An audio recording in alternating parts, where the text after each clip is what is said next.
All right, everybody, this is Sheets, and I'm going to be doing the early NBA slate breakdown solo. I don't know if Bobby's going to be putting something of his own up here. And so what we're going to do is, well, like I said, because it's my show today, we're just going to go through the process the way I like to do it. And again, given it is early and obviously lots of news can come in, but this is the way I'm going to look at the slate. I look at it first from a top-down perspective on a player level, and then I'll go back to the game by game. So with respect to DraftKings, first way I want to rank these guys all as by just kind of like overall plays, like not straight value, but just like raw points as a function of value. And I have the top four guys all looking very similar between Curry, Cat, Giannis, and Doncic. So if I were going to prioritize those, it would be a function of ownership. And not surprisingly, they're all looking to be very similarly owned, at least right now. Somewhere between 17 and 20%. So we're not going to get a lot of benefit there. I don't really have any lean as far as those four guys. Now, when we do get into the games, you'll see that there's arguments you can make about playing Curry and Doncic together because they're in the same game and it's a competitive game. You could also make the case that Minnesota is in a competitive game, so you could make the case for him a little bit, for Cat a little bit more than Giannis. But then again, Giannis' spread is only 5 or 6, and Charlotte's been playing, I think, a little bit faster than their projections will reflect. So I think they all have pluses and minuses. So if I'm going to be honest, I don't really have a big preference between those four guys, kind of as a top-down look. And then you see, the rest of these guys ranked, just as your typical distribution, okay? You'll see like Durant and Irving rank very similarly. I'd probably not play two of those together. You'll see Jaylen Brown rating as a very, very strong play. And this is just DraftKings. And you'll see you go down Marcus Smart as well. And Christian Wood, which is interesting. When I look at my stuff, first thing I notice is when do you get like the double. In other words, here you have Curry and Doncic rating as strong plays, and you get them in the same games. Likewise, now you get Cat along in the same game as Christian Wood, okay? And then likewise, you get Lillard in the same game as I think they're playing Toronto. They're playing Indiana. I'm not even sure who are they playing actually. Portland is playing Indiana, right? So we'll pull this over here for a second. So I'll notice that you'll have Lillard and what's his name, Brogdon in the same game. So maybe you could pair the two of those and be okay. But I think you do want to probably get one of these guys, Curry, Towns, Giannis, and Luka, and maybe with one of these guys, Christian Wood. You're talking about Kelly Olynyk. Hey, you get to Terry Rozier, so you can play Terry Rozier alongside of Giannis if you want to do that. And again, it's not exactly clear whether you get that much for benefit by playing guys on opposite teams, but I think it's close enough. It certainly isn't going to hurt. I would probably err on the side of doing that. The one time you get overtime is going to make it all worthwhile. So that's my top-down look from without looking at the deep values. And the next thing I do is I sort my stuff by pure value to see what's out there. So whenever I see a DraftKings point per dollars of over 6, like that's when I start to pay attention as being really, really strong value. You really actually want it over 7, but 6 is good too. And you'll see that Goga, presuming he gets in, rates to be probably the strongest value on the slate. And then you get down to Jaden McDaniels. So what I'm always doing is thinking, especially from the hand building perspective, is what guys that I'm kind of identifying can you correlate in the same game? So we already mentioned, for example, Lillard and was it Brogdon coming out of Portland. You could already just run a Goga piece in with those through two, and you all of a sudden have a nice little thing going on there. And likewise, we talked about Minnesota where you can play Cat alongside of some of these Houston guys. Well, you can get a cheap piece in Jaden McDaniels at 3,600 to make that work also. So that's really on a top-down basis, how I kind of go about my, how I handle this, you know, at least from a process perspective, at least the hand building of the lineups. So now let's go back into the game by game and see what's up. So the first game I have, and I'm going to do it using my sheet because that's the way I do it. When Bobby's doing it, I'm basically using my sheet anyway. So you have Oklahoma City and Boston, and that's a weird game because it's going to be a 12-point spread.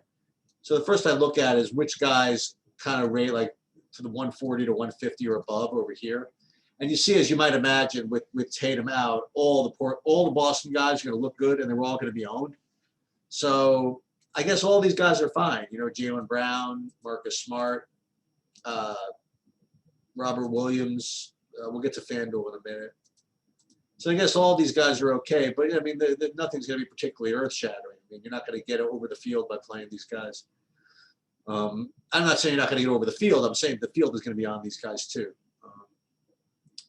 And with respect to Oklahoma City, that place is a shit show. You know, if Lou Dort gets in, maybe you could play him. But they were in just such tank mode. I don't think I'm going to mess with any of it, honestly. So for me, it's going to be.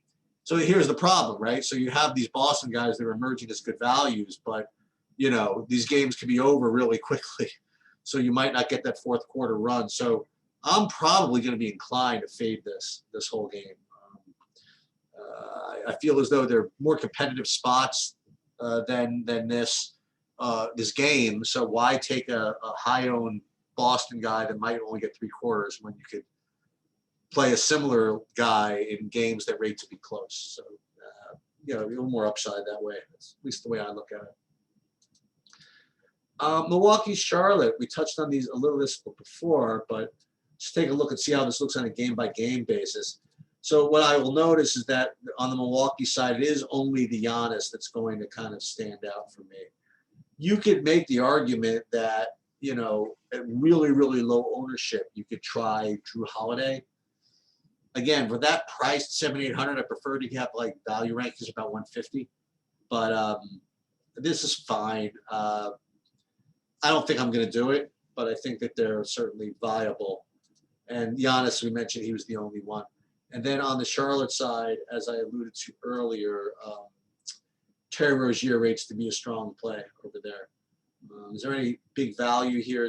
Yeah, you could try Wanamaker, but I don't think you're going to want to play Wanamaker alongside of Giannis for openers. I don't think Wanamaker is going to have a big game if Giannis has a big game. I think you're going to need Rozier to have that big game for Giannis, his ceiling. So what I would love to do is try to play Rozier alongside of Giannis. I mean, Rozier at 7,700 is really super cheap nowadays. And again, nothing earth-shattering. He's going to get on too, but maybe, you know, you put the two of those together, Giannis and Rozier, get a little ownership break. And then you'll see like Devontae Graham, Washington, Briggs. I have these guys rated similarly to the Milwaukee guys. So if you want to go secondary pieces, Graham or Washington, that's cool. If you wanted to go secondary pieces like Drew or Middleton, that's cool. But aside from that, it's going to be either just Giannis or Rozier from this game. Let's look at Portland, Indiana on a game-by-game basis. So let's take a look at first like the Portland guys, how it all looks. So unlike some of these others, these other pieces for Portland are a little more viable. So we already talked about Lillard being a pretty good play here, but I think Nurkic and McCollum are also both kind of in play. The thing is, I would not want to play, like I say often, Lillard and McCollum together on this slate especially. I wouldn't mind playing Lillard alongside of Nurkic. They don't really take from each other that much. And for whatever reason, I always feel as though McCollum is kind of a better one-off play than as part of a stack. So for me, I do like Lillard, and Nurkic is definitely a solid secondary option. And then, as I mentioned, on the other side, you have Gogo, who rates to be an extremely strong value, and then Brogdon. So this kind of plays itself. Like you could play Lillard alongside of Brogdon and Goga, right? And that certainly makes a lot of sense. I think on today's card, today's slate, I think I'm going to do a little bit of that. Actually, a lot of bit of that. Moving on to Brooklyn, Toronto. I talked about the fact that Durant and Irving rate to be good plays, and just to see them on this level here, yep, they do rate to be good plays. And, ownership is fine. I would not play the two of them together quite yet, but you could certainly play one of them in your lineups. Let me see if anybody's really good on the Toronto side. You got Siakam, whose ownership is in check. This is a very strong play. Like guys like Siakam, Lillard, guys like that, guys who are just a little worse than the studs, but which probably half the ownership. I mean, I think these guys can really do some business. So you could play like Kyrie or Durant alongside of Siakam, or with Siakam as a bring back, and really make that work. Lowry, I have to working on this a little bit.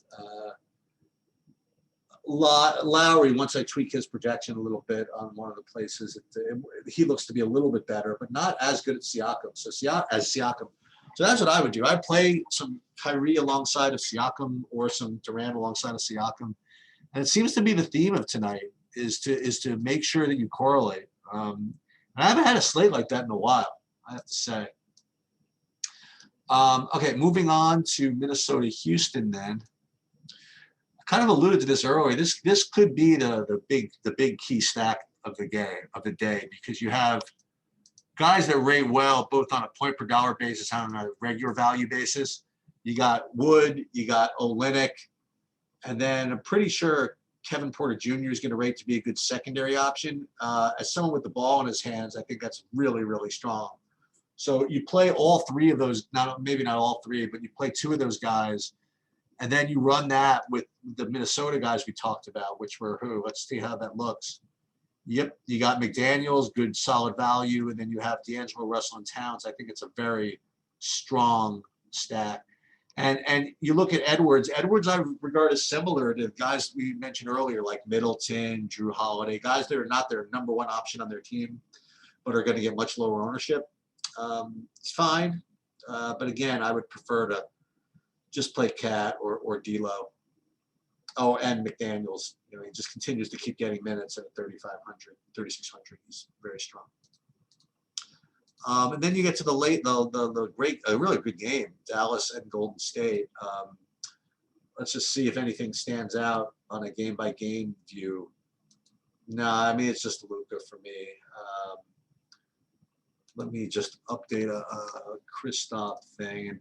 And Kristaps, again, he's like a Middleton. You know what I mean? When I say a Middleton, he's like a secondary piece as far as I'm concerned. Now, Buddy's going to be lower on. So Luka, strong play, but no one else on Dallas. Hardaway? Nah, not really. And then on the other side, on Golden State, aside from Curry, I mean, Draymond, again, he's part of that secondary group. Like the secondary plays on each of these teams are going to be low owned, and they're maybe for a good reason. I mean, they just don't rate as well as some of these others. So I don't know if I'm going to get the secondary options over there. So that's the idea with DraftKings. I think that it's a stacked slate. I think what I'm going to do is I think I'm going to fade the Boston. Because those guys are going to get owned, and I just think there's too much blowout risk over there. And it's just not a competitive environment in general. I think that you can make a case that every other one of these games can be a competitive environment. So what I would do is I would play some Giannis with Rozier. I'll play some Lillard with Brogdon and Goga. Maybe throw some Nurkic in there. I'll play some Irving with Siakam. I'll play some, those Minnesota guys I talked about with the Houston guys, and Luka with Curry. And then the problem with playing Luka with Curry is you really have to jam in these other values. But that's cool, as much as Goga is good in the stack, he's certainly good as a one-off. Jaden McDaniels certainly good as a one-off. And in your Milwaukee stacks, you can play Wanamaker as a very legitimate one-off, by the way, to hold the rest of your lineups together. I got no problem with that. All right, what do you think about Fanduel? You want to take a look at that? Yeah, let me just pause for just a second. All right, so again, even though we usually do the position by position breakdown, I do like to look at it from an overall top-down look first, and I see there's no real huge standout with respect to spend-ups. Like, you don't have to get to anybody. Like, I see Cat, Curry, Giannis, Jaylen Brown all look like very, very strong plays. Then a slight drop off to some of these others. But I don't see anybody as a must play. Well, I do find interesting that Cat is rates to be the lowest owned of these guys. Well, it makes sense because center you'll probably get Olynyk, or you get some cheapies over there. But when I look at this, I see Giannis at just as good as these others, and he's might be lower. Nah, he's not going to be lower. I don't know. So that's the way I look at it from spend ups. And then the next thing I'll do is I'll just look at it from straight value here. And if you get over 6x on Fanduel, that's actually harder. So I actually will look at anything close to 6 as being a really good value. And the guy who stands out is at the center position is Robert Williams. But again, you have competitive issues over there. I would much rather play Kelly O in what rates to be a more competitive game. So that's that. I have to tweak this Tim Hardaway projection. Get into that a little later. I do see Kevin Porter Jr. rates to be, wow, there's some pretty strong plays over here. Because what you look for is guys that have a good combination of good point per dollar and a good kind of just, regular value. And so when you sort by point per dollar, like if you have guys that are like higher priced, like not really cheap, that are up here, those rate to be really strong plays in general. So I think what I might end up doing, even though that Smart and Jaylen Brown and Robert Williams all rate to be 3 of the top 10 plays, and 48 too, those are the guys I might just fade just because of the game environment. Now again, it's not a question of predicting blowouts. I mean, you just have 1, 2, or 5 other games that are all going to rate to be more competitive. So if you get, any one of those games goes off, your Boston guys just are going to really need to have a 3/4 ceiling or some real fluke where the 12.5 point underdog just kind of gets there and makes it closer, which is certainly possible. But then what you have to do is start looking for OKC run backs, and they just don't exist tonight. I mean, you can play Luke, you can play Dort if you want. I guess that would be the one guy, but I'm not doing it. All right, so now let's look at this from a position by position basis. And what we're doing is we're going to look at it 2 ways. We're going to look at it from a straight value and from a point per dollar. So of course, from a point per dollar, at center, Robert Williams looks to be the strongest play. But as I mentioned, Kelly O is right behind him in a much more competitive game environment. So I certainly prefer that. And I do see that Cat, if you were going to spend up, is your best spend up over there, but probably going to end up paying down for Kelly O in a spot like that. Power forward, we talked about Giannis being a good spend up here, but you see that Christian Wood is almost not quite as good, but he's certainly better point per dollar, not quite as good straight value. His ownership is healthy, but not beyond healthy. I think he's a very, very strong play. When it comes to straight values, you got Pukashevsky. He can be part he could certainly be part of an attempt to play those Boston guys with the OKC run backs, like guys like Pukashevsky. See, Covington is a very strong play. That's something I'm not expecting. So Covington, Birch, both those guys look to be pretty decent as far as values go. A little bit better than McDaniel, actually, over here. Point guard, Lillard and Curry are very strong. When you have guys that rate to be best value and close to the best point per dollar, those are tough fades for me. So for me, Lillard and Curry are very, very strong point guard plays. Small forward, we talked about Jaylen Brown. going to be the highest owned, probably for good reason. But again, we talked about game environment. Kevin Porter Jr., he's going to be not as owned, although very popular, but his game environment's going to be better. So I like that. And then with respect to shooting guard, again, but my systems always give me more Hardaway than I want. I just kind of usually force him out. Again, Marcus Smart, strong play. Fournier, strong play. Tough game environment. You're going to have to make that call on your own. For me, I'm probably going to go for the game environment and play D'Angelo Russell instead, or even Devontae Graham. So I guess that's my the cross I have to bear, so to speak, is the Celtic game. Is that if all these guys smash, probably not going to be in good shape. But if they don't smash at high ownership, now these other games pretty healthily owned. Now again, this is an early look, and everything can change as it usually does in the NBA. But hopefully that gives a little different way of looking at things. I'm not saying one way is good, one way is bad, one way is better. This is the way I do it on my own. And that's it.